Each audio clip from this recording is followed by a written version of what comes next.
Du Brésil, on connaît surtout les plages, le sport et le farniente, qui font la réputation de ce pays.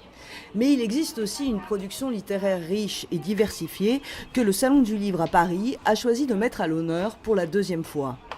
C'est pour cette raison que la délégation d'auteurs brésiliens est importante.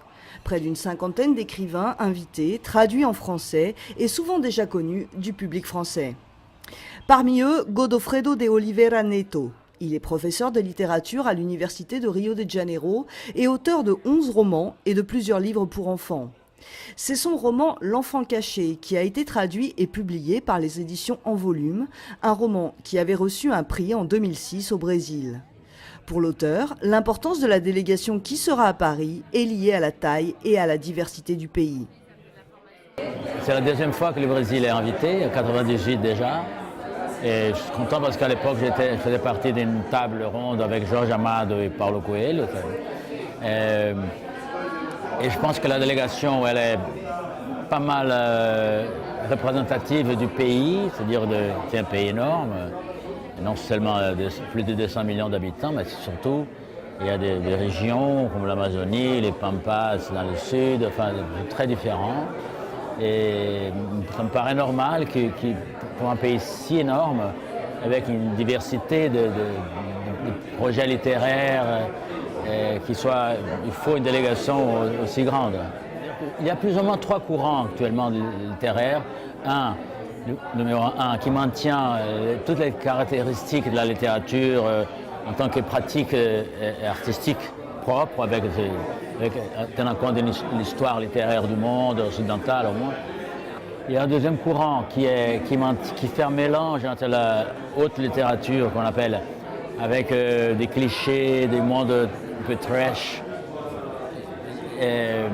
blogs, c'est-à-dire qui exprès mélange des clichés pas très jolis, pas très intéressants, mais fait exprès de mélanger avec des phrases ou des morceaux très littéraires.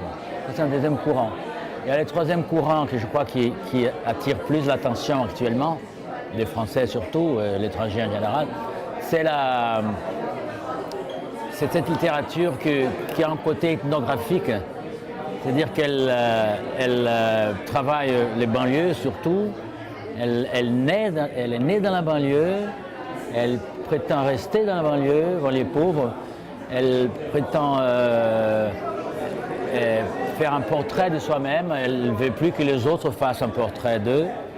Et donc là, ces mondes-là, ils sont en train de créer des auteurs comme ça, dès la périphérie. Inviter 50 écrivains est une opération complexe à organiser. Et le Salon du Livre se repose en partie sur les services de l'ambassade de France qui dispose d'un bureau du livre au Brésil. Et comme l'explique sa responsable, Alice Tout-le-Monde, le Salon du Livre ne se passe pas qu'à Paris. À Rio de Janeiro aussi, il y aura des activités. On espère pouvoir filmer, enregistrer tous les débats et pouvoir après les diffuser ici au Brésil sur soit des chaînes carrément, ou alors dans des médiathèques, sur des systèmes plus dans des institutions. Mais toutefois, il faut noter qu'on a réussi à monter un partenariat avec la chaîne de télévision Globo News, qui a une émission littéraire chaque vendredi. Et le 27 mars, ici au Brésil, cette émission sera consacrée au Salon du Livre avec une émission spéciale pour laquelle le Bureau du Livre, justement dont on parlait tout à l'heure, les aura aidés à réaliser toutes les interviews, le montage à Paris et ici au Brésil pour une diffusion le 27 mars.